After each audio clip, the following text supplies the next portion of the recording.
چیز نہیں آ رہی کہ جس کو کھانے میں جس کو لینے میں آدمی بد کے پتہ نہیں زہر تو نہیں کھلا رہے، پتہ نہیں پیٹ میں درد تو نہیں ہوگا کھانے سے، لیکن شکلیں وہی ہوں گی جو دنیا میں جو نعمتیں تھیں، لیکن حقیقتیں ان کی دوسرے اس سے مختلف ہوں گی۔ ایک معنی تو یہ ہے، اور دوسرے معنی یہ ہیں کہ وہاں مثلاً پھل ہیں تو پھلوں کی اس قدر کثرت ہوگی کہ ایک پھل آئے گا اس کے بعد دوسرا آئے گا کہ ابھی تو ہم نے کھایا، لیکن جب کھائیں گے تو معلوم ہوگا کہ وہ محض شکل اور صورت کی مماثلت تھی اور یکسانیت تھی، لیکن حقیقت اور اس کا ذائقہ اور اس کے اثرات بالکل مختلف ہیں۔ تو یہ ہر نعمت کی جتنی قسمیں ہیں اس کی کثرت کی طرف اشارہ مقصود ہے، دونوں مطلب یہ کہ دونوں معنی ہو سکتے ہیں۔ وہ اتو بھی متشابہہ، ان کو وہ ہم شکل چیزیں دی جائیں گی۔ وَلَهُمْ فِيهَا أَزْوَاجٌ مُطَهَّرَةٌ، اور ان جنت میں ان کے واسطے جوڑے ہوں گے پاک صاف۔ وَهُمْ فِيهَا خَالِدُونَ، جوڑوں کا ترجمہ میں نے اس لیے کیا تاکہ یہ اشکال نہ رہے کہ بھئی مردوں کو اگر عورتیں مل رہی تو عورتوں کو کیا مل رہا ہے، اس لیے میں نے جوڑ، اور ازواج زوج جوڑے کو کہتے بھی ہیں، لیکن مفسرین یا ترجمہ کرنے والے مثلا یہاں بیویاں ترجمہ کرتے ہیں مطہرہ، تو پاک ہونے کے معنی کیا ہے اس کو سمجھ لیا جائے۔ پاک ہونے کے معنی یہ ہے کہ بدن بھی پاک ہوگا، یعنی ان کا گیٹ اپ، ان کا ظاہر بھی پاک صاف ہوگا، ان کا باطن بھی پاک صاف ہوگا، اور باطن کی پاکی اور صفائی بھی اہم ہے، بلکہ شاید ظاہر سے زیادہ اہم ہے، اس واسطے کہ ظاہر کی صفائی سے تو یہ ہوتا ہے کہ انسان کی طبیعت مائل ہوتی ہے، گندا آدمی ہو، گندے کپڑے ہوں، گندا بدن ہو، اس کی طرف طبیعت مائل نہیں ہوگی۔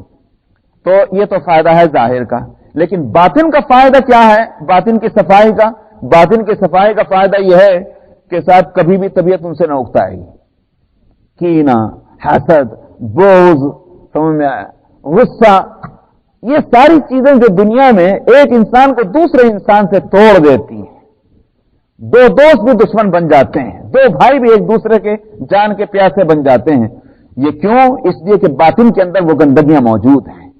جنت میں کیا ہوگا؟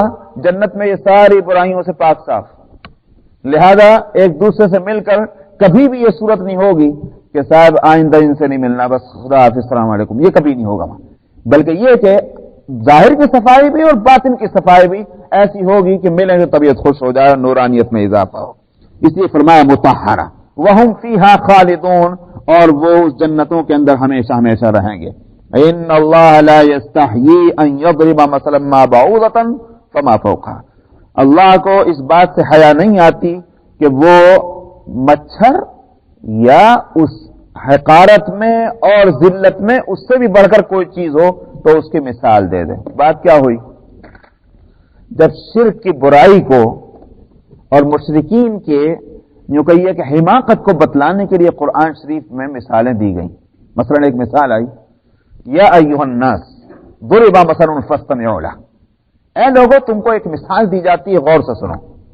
ان الذين يدعون من دون الله لن يخلقوا ذبابا ولو اجتمعوا له، یہ اللہ کو چھوڑ کر جن کو پکارتے ہیں، جن کی پوجا کرتے ہیں، جن سے دعائیں مانگتے ہیں، یہ ایک مکھی تو پیدا ہی نہیں کر سکتے۔ لن يخلقوا ذبابا، ایک مکھی نہیں پیدا، ولو اجتمعوا له، اور ان میں کا ایک بت نہیں، یہ ساری دنیا کے بت اکٹھے ہو جائیں تو بھی ایک مکھی نہیں پیدا کر سکتے۔ اجی پیدا کرنا تو چھوڑ دیجئے، وَإِن يَسْلُبْهُمُ الذُّبَابُ شَيْئًا لَا يَسْتَنقِذُوهُ مِنْهُ، وہ جو ان کے پجاری لا کے چڑھاوے چڑھاتے ہیں، سمجھ میں آیا، وہ چڑھاوا بھی اگر مکھی آ کر کھانا چاہے تو بت کے بس کی یہ بات بھی نہیں کہ وہ اپنا حصہ ہی واپس لے لے۔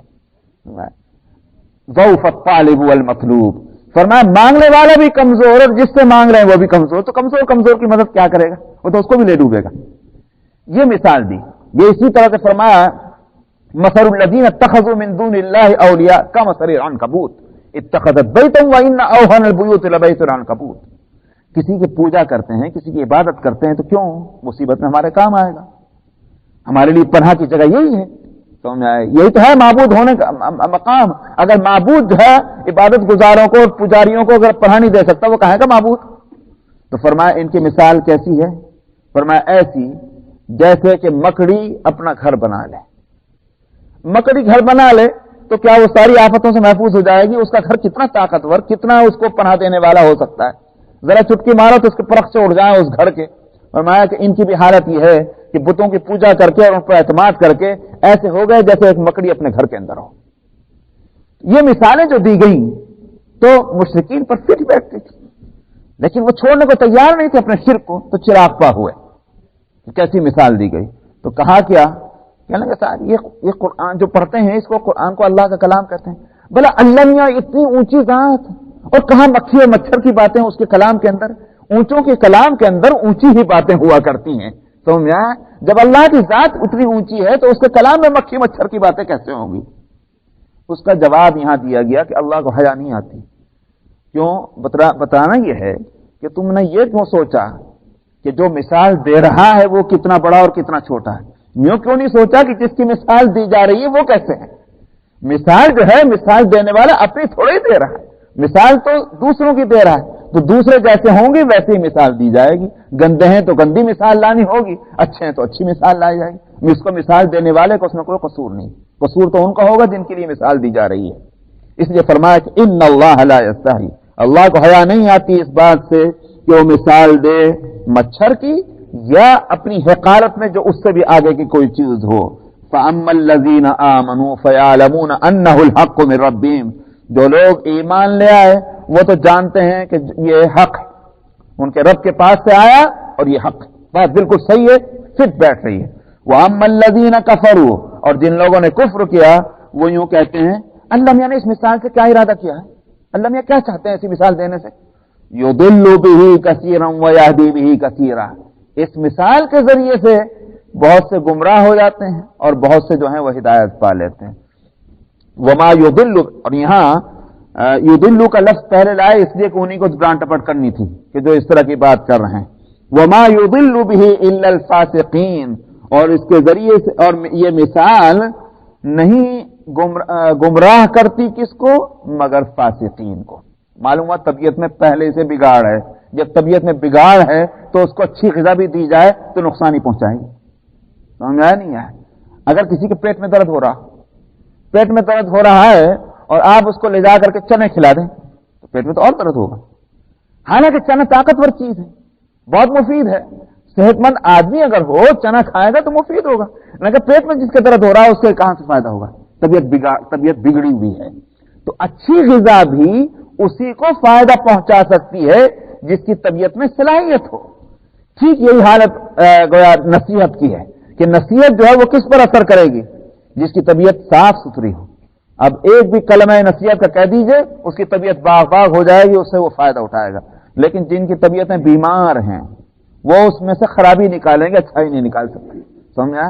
آپ دیکھ لیں، میں اسی لیے کہا کرتا ہوں، بہت سے لوگوں کو بعض باتیں بری بھی لگتی ہوں گی ہماری کہی ہوئی، لیکن میں کہتا ہوں بعض لوگ جو ہیں وہ نجاست خور جانور کی طرح سے ہوتے ہیں کہ اچھی باتیں بھی ہیں کہیں اور بری باتیں بھی ہیں، مگر ان کی نظر اور ان کی طبیعت کبھی مائل نہیں ہوتی اچھی بات کی طرف. جب وہ کہیں جائیں گے تو کوئی بری بات نکال کے لائیں گے. تو جیسے ایک نجاست خور جانور ہوتا ہے، گدھ ہوں گے، خنزیر ہوں گے، کتا، ان کے سامنے آپ لے جا کر بریانی رکھیے اور پراٹھے رکھیے وہ تھوڑی کھائیں گے. ہاں گندگی لے جا کر رکھ دیجیے، کھٹ سے کھانا شروع کر دیں گے. تو یہی حالت بعض انسانوں کی ہے. اصل میں ان کی طبیعت کی خباثت کی بات ہے کہ طبیعت میں گندگی ہے، ان کو جہاں بھی جائیں گے وہ گندی چیز لینا چاہیں گے اور جب مل جائے گی خوش ہوں گے، اس کو لے کے بھاگ جائیں گے. لیکن جن کی طبیعتوں کے اندر اچھائی ہے وہ اچھائی کو لیں گے اور برائی کو چھوڑ دیں گے. اسی واسطے نبی کریم صلی اللہ علیہ وسلم نے بھی فرمایا کہ المؤمن مرآۃ للمؤمن، ایک مومن جو ہے وہ دوسرے مومن کے لیے آئینہ ہے. تو آئینہ میں کیا ہوتا ہے؟ آپ اپنی صورت دیکھیں تو داغ دھبا ہے تو صاف نظر آ جائے گا. یہی حالت ایک مومن کی ہے. اپنے آپ کو اگر آپ دیکھنا چاہتے ہیں تو آپ ایک مومن سے ملیے. اب اگر آپ اس کی خرابیاں بتا رہے ہیں مطلب یہ کہ آپ کی اپنی خرابیاں ہیں. آپ کو خرابی کہیں کو نظر آئی؟ آخر اچھائی کیوں نہیں نظر آئی؟ ہاں اگر اچھائیاں بھی نظر آتی، برائیاں بھی نظر آتی تو پھر انصاف کی بات تھی. تو اس لیے کہا کہ وما يضل به الا الفاسقین، اس مثال کے ذریعے سے گمراہ نہیں کرتے اللہ مگر فاسقین کو. فسق کس کو کہتے ہیں؟ اصل میں فسق کہتے ہیں کسی چیز کا کسی خول کے اندر سے باہر آ جانا، اس کو کہتے ہیں فسق. مثلا برتن کے اندر سے کوئی چیز باہر نکل کے آ جائے، روم ہے، کمرہ ہے، اس کے اندر سے کوئی چیز نکل کے آ جائے. خاص طور پر بولا جاتا تھا یہ لفظ کہ فسقت الفارۃ من جوہرہا، کہ چوہیا جو ہے اپنے بل سے نکل کر آ گئی. یہ فسقہ کا لفظ وہاں بولتے تھے عرب محاورے کے اندر. تو فسق کہتے ہیں کہ جو ایک چیز رہنے کی تھی اس کے اندر سے کوئی چیز نکل کر آ جائے تو یہ ہے فسق. مطلب کیا ہے؟ اللہ سبحانہ و تعالیٰ نے ایک نظام بنایا، اس نظام کو جب توڑے گا اور اس سے نکل کر باہر جائے گا، اس کا نام فسق ہے. اب چاہے وہ ایک وائلیشن اس نے کیا ہو تب بھی فسق ہے، اور 1000 وائلیشن کیے ہوں تب بھی فسق ہے، چھوٹی خطا کی ہو تب بھی فسق ہے، اور بڑی خطا کی ہو تب بھی فسق ہے، اس لیے کہ اس نے نظام کو، سسٹم کو اس نے توڑا ہے. اسی واسطے قرآن شریف میں اس فسق کو کافروں کے لیے بھی بولا گیا اور ان کے لیے بھی بولا گیا کہ جو کہنے کو مسلمان ہو سکتے ہیں لیکن یہ کہ وہ اللہ کی نافرمانی کر رہے ہیں. آگے چل کر کے فقہاء نے، علماء نے، تاکہ فرق ہو جائے، فاسق کہنے لگے ان کو جو کہ مسلمان ہیں، کلمہ گو ہیں مگر وہ نافرمانیاں کر رہے ہیں، اللہ سبحانہ و تعالیٰ کے احکام کی خلاف ورزیاں کر رہے ہیں. اور کافر انہی کو کہتے ہیں کہ جو سرے سے عقیدہ ہی ایمان کا ان کے پاس نہیں. پھر فاسق بھی ہر ایک خطا کار کو نہیں کہتے، جو چھوٹی چھوٹی گویاں کہ یہ چھوٹے گناہ کرتے ہیں ان کو فاسق نہیں کہا جاتا. یہ فقہاء نے فرق کرنے کے لیے یہ لفظ کو خاص کر دیا ہے. فاسق انہی کو کہا جاتا ہے جو ایسے گناہ کرتے ہوں جو بڑے گناہ ہیں اور وہ ظاہر ہوتے ہیں اور ایک کے سامنے، ان کو فاسق کہا گیا تاکہ ایک فرق رہے. ورنہ قرآن پاک میں لفظ فسق جو ہے وہ عام ہے ہر نافرمان کے واسطے اور ہر طرح کی نافرمانی کرنے والوں کے لیے. فرمایا کہ وما يضل به الا الفاسقين الذين ينقضون عهد الله من بعد ميثاقه. وہ فاسقین کون ہیں؟ وہ لوگ ہیں کہ جنہوں نے اللہ کے عہد کو توڑ ڈالا بعد اس کے کہ وہ عہد پورے طور پر پکا ہو چکا تھا. میثاقی کا مطلب یہ ہے کہ اس کے اندر کوئی کمی نہیں رہ گئی تھی. ایک ایگریمنٹ تو وہ ہے کہ ابھی انڈر پروسیس ہے، سمجھا ہے، اور ایک وہ ہے کہ دونوں کے سائن ہو گئے، دستخط ہو گئے دونوں گروپ کے، یہ اب مکمل ہو گیا. تو وہ عہد کہ جو دونوں طرف سے جس کو مکمل کیا جا چکا. کیا مطلب؟ اللہ سبحانہ و تعالیٰ نے کہا یہ مانو، انہوں نے کہا کہ ہم مانتے ہیں. یہ ہے عہد کا اس کا میثاق ہو جانا، مکمل ہو جانا. اللہ سبحانہ و تعالیٰ نے سارے انسانوں سے عہد لیا اور اس کے علاوہ مختلف قوموں سے بھی عہد لیا ہے. مثلا سارے انسانوں سے عہد لینا تو قرآن شریف میں اس کے اطلاع ہے. وَإِذَا أَخَذَ رَبُّكَ مِن بَنِي آدَمَ مِن ظُهُورِهِمْ ذُرِّيَّتَهُمْ وَأَشْهَدَهُمْ عَلَىٰ أَنفُسِهِمْ أَلَسْتُ بِرَبِّكُمْ قَالُوا بَلَىٰ. ہم نے آدم کی پشت سے اس کی نسل کو نکالا اور ہم سے ہم نے عہد لیا کہ کیا میں تمہارا رب نہیں ہوں؟ تو سب نے کہا کیوں نہیں. ایک عہد تو وہ ہے. اب یہ کہ بھئی کب ہوا تھا، کہاں ہوا تھا، ہم کو یاد نہیں، یہ کوئی قانونی جواب نہیں ہے. کوئی شخص اگر کسی کو سے پیسے لے کر بھول جائے تو کیا قانون یہ کہے گا کہ معاف ہے؟ کیوں صاحب؟ اگر میرے پاس $100 ہوں کسی آدمی کے اور میں لے کے بھول جاؤں تو کیا میں فری ہو جاؤں گا اس سے؟ تو بھول جانا جو ہے وہ قانونی وجہ جواز نہیں ہوتا ہے. دوسری بات یہ ہے کہ اگر بھول بھی گئے تو اللہ سبحانہ و تعالیٰ نے اسی عہد پر کہاں اکتفا کیا؟ اللہ نے اس عہد کو یاد دلانے کے لیے انبیاء کو بھیجا تاکہ وہ عہد یاد دلائیں کہ تم نے یہ عہد کیا ہوا ہے. ہر نبی نے اگر کیا تم نے یہ عہد کیا تھا، یہ عہد کیا تھا، یہ عہد کیا. اس واسطے وہ عہد سارے انسانوں سے ہوا ہے، خود اللہ نے اس کی اطلاع دی اور انبیاء نے اس کو یاد دلایا. دوسرا عہد ہر قوم سے الگ الگ مطلب امتوں سے لیا گیا جس کا تذکرہ قرآن شریف میں بھی ہے. وَإِذْ أَخَذَ اللَّهُ مِيثَاقَ النَّبِيِّينَ کہ ہم نے سارے انبیاء سے یہ عہد لیا ہے. اور انبیاء سے عہد لینے کا معنی کیا ہے؟ کہ وہ ان کی امتیں بھی ان کے ساتھ شامل ہوں اس عہد کے اندر. پھر کہیں کہیں قرآن شریف میں کسی خاص امت کا بھی تذکرہ ہے. مثلا حضرت موسیٰ علیہ السلام کو جب تورات دی گئی تو اب وہ تورات حالانکہ پہلے تو فرمائش کی تھی کہ اللہ میاں نے بہت مہربانی کی ہے، اب کوئی قانون ہم کو دے دیا جائے. موسیٰ علیہ السلام نے دعا کی اللہ سے اپنا قانون دے دیجئے. اللہ نے قبول فرمایا اس دعا کو اور حکم دیا کہ فلاں جگہ آ جاؤ طور پر، ہم تم کو وہ قانون دیں گے. اب تورات دے دی گئی. تورات لے کر آئے تو اب اس میں وہ جب معلوم ہوا کہ وہ اس سے بھی بچنا پڑے گا اور اس کی یہ بھی پابندی کرنی پڑے گی، جیسے آج ہم لوگوں کی حالت ہے، کتنی بغلے جھانکتے ہیں جب کوئی حکم شرعی آ جاتا ہے. تو وہی حالت اس وقت یہودیوں کی ہوئی. تو اب قانون کو ماننا نہیں چاہتے تو کہنے لگے ہم کو کیسے معلوم ہوگا کہ یہ اللہ میاں نے یہ قانون دیا ہے. بھائی کیسے معلوم کرنا چاہتے ہو میاں؟ کہ ہم تو اللہ میاں سے سننا چاہتے ہیں. اللہ میاں خود یہ کہتے ہیں کہ ہاں یہ میں نے کتاب دی ہے. ظالموں یہ ایسا مطالبہ کیوں کرتے ہو؟ یہ تو کبھی کسی نے نہیں کیا. اچھا صاحب، موسیٰ علیہ السلام نے اللہ میاں سے دعا کی، بڑے ناہنجار لوگ ہیں خدا بندہ، مگر آپ کے لیے کوئی مشکل نہیں، آپ یہ بھی کر لیجئے شاید ان کی عقل ٹھکانے ہو جائے، ان کی طبیعتیں کھل جائیں، مان لیں۔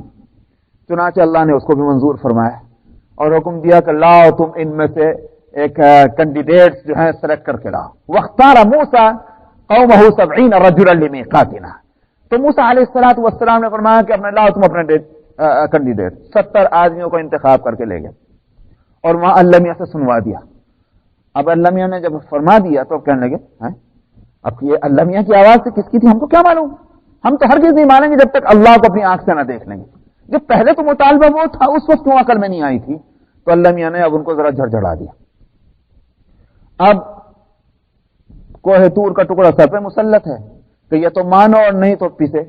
اب بھی کیا ہے، ایک کلہ زمین کے اوپر ایک کلہ آسمان کی طرف کو، تو نیا چلا گیا کہ نہیں چلا گیا؟ طبیعت کے اندر جو ہے وہ بگاڑ تھا۔ آخر کو اللہ سبحانہ و تعالیٰ نے مہربانی فرمائی اور جب بنی اسرائیل نے کہا ہم مانیں گے، ہم توبہ کرتے ہیں، ہم عہد کرتے ہیں آگے کو مانیں گے، تو وہ عذاب وہاں سے ٹلا۔ تو اس لیے میں نے کہا کہ ساری دنیا کے انسانوں سے بھی عہد ہے، ساری امتوں سے بھی عہد ہے، اور خاص کسی ایک امت سے عہد لیا گیا تو 12 مختلف عہد ہوئے۔ یہاں فرماتے ہیں کہ الذین ینقضون عہد اللہ من بعد میثاقہ، فاسق وہ لوگ ہیں کہ جنہوں نے اللہ کے عہد کو توڑا بعد اس کے پختہ ہونے کے۔ وَيَقْطَعُونَ مَا أَمَرَ اللَّهُ بِهِ أَن يُوصَلَ، اور کاٹ ڈالتے ہیں وہ اس رشتے کو کہ جس کے رشتے کو جوڑنے کا اللہ نے حکم دیا ہے۔ کون سا رشتہ اور کس کے جوڑنے کا حکم دیا اللہ نے؟ عام رکھا ہے۔ واقعہ تو یہ ہے کہ اس حصے پر کچھ تفصیل سے بولنا چاہیے، لیکن میں اجمالاً بول دیتا ہوں، وقت 2-3 منٹ ہیں۔ رشتے دو ہیں، ایک رشتہ ہے انسان کا اللہ سے بحیثیت مخلوق کے اور بحیثیت خالق کے، مخلوق اور خالق کا کوئی رشتہ ہوگا تو وہ ہونا چاہیے، ایک رشتہ تو وہ ہے۔ دوسرا رشتہ ہے خود مخلوق کا مخلوق سے، یعنی انسان کا خود دوسرے انسان سے۔ جب انسان جو ہے وہ اللہ کے حکم کی خلاف ورزی کرتا ہے، وہ دونوں رشتے کاٹتا ہے۔ وہ رشتہ بھی کاٹنے کی کوشش کرتا ہے جو بندے کا اللہ سے ہے، اور وہ رشتہ بھی کاٹ دیتا ہے کہ جو ایک بندے کا بندے سے ہے۔ کیوں؟ میں یہی بتلا دیتا ہوں، آگے آیت ایک آئے گی اور وہ ہے اس میں لفظ لایا گیا ہے، کہاں رہی وہ؟ یہ آیت نمبر 35 میں آئے گا، وَلَتَكُونَ مِنَ الظَّالِمِينَ۔ تو وہاں بھی کہہ سکتا تھا لیکن یہاں میں مختصراً بتلا دوں۔ بات یہ ہے کہ جب انسان اللہ کی نافرمانی کرتا ہے تو اس کے معنی کیا ہوئے کہ اللہ سبحانہ و تعالیٰ کا جو حق اس پر تھا، اور حق کیا تھا کہ اس کی فرمانبرداری کی جائے، ایک تو اس نے اس کی خلاف ورزی کی ہے، اور جب کسی کا حق ختم کیا جائے اس کو ظلم کہیں گے۔ تو آپ کے $100 میرے ذمہ میں آپ کو نہ دوں تو آپ کیا کہیں گے؟ آپ مجھے عادل کہیں گے، آپ مجھے مہربان کہیں گے، یا مجھے ظالم کہیں گے، کیونکہ حق تھا وہ۔ اللہ کی فرما برداری کا جو حق ہے وہ جب انسان توڑتا ہے تو اللہ کے حق میں اس نے ظلم کیا ہے۔ دوسرا، اللہ نے جو صلاحیتیں اس کو دی تھیں، ہاتھ اور پاؤں، پیروں میں چلنے کی طاقت، ہاتھوں میں پکڑنے کی طاقت، منہ میں بولنے کی طاقت وغیرہ وغیرہ، یہ اس لیے دیے تھے کہ اللہ کا فرما برداری کے کاموں میں ان کا استعمال ہو۔ اس نے ان اپنی صلاحیتوں کو اللہ کی نافرمانی میں استعمال کیا، ان صلاحیتوں کے اوپر اس نے ظلم کیا ہے۔